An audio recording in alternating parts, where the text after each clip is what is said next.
Therefore we ought to give the more earnest heed to the things which we have heard, lest at any time we should let them slip. For if the word spoken by angels was steadfast, and every transgression and disobedience received a just recompense of reward, how shall we escape if we neglect so great salvation, which at the first began to be spoken by the Lord, and was confirmed unto us by them that heard him? God also bearing them witness, both with signs and wonders, and with divers miracles and gifts of the Holy Ghost, according to his own will.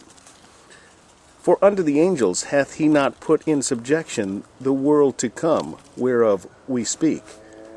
But one in a certain place testified, saying, What is man that thou art mindful of him, or the son of man that thou visitest him? Thou madest him a little lower than the angels.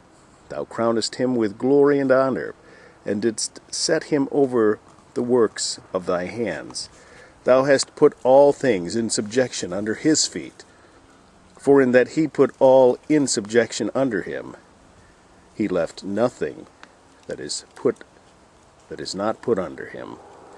But now we see not yet all things put under him, but we see Jesus, who was made a little lower than the angels for the suffering of death, crowned with glory and honor, that he by the grace of God should taste death for every man.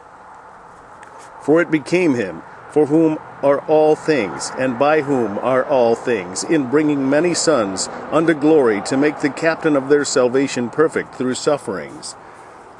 For both he that sanctifieth, and they who are sanctified, are all of one. For which cause he is not ashamed to call them brethren, saying, I will declare thy name unto my brethren, in the midst of the church will I sing praise unto thee. And again, I will put my trust in him. And again, behold, I, and the children which God hath given me.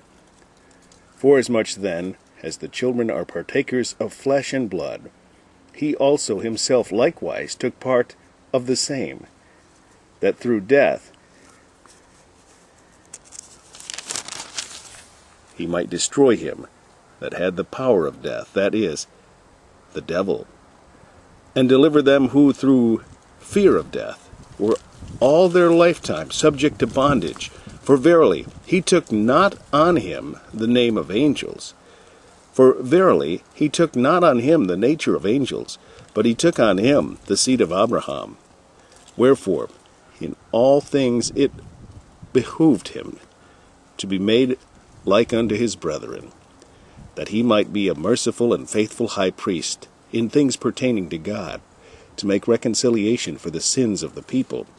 For in that he himself hath suffered being tempted, he is able to succor them that are tempted.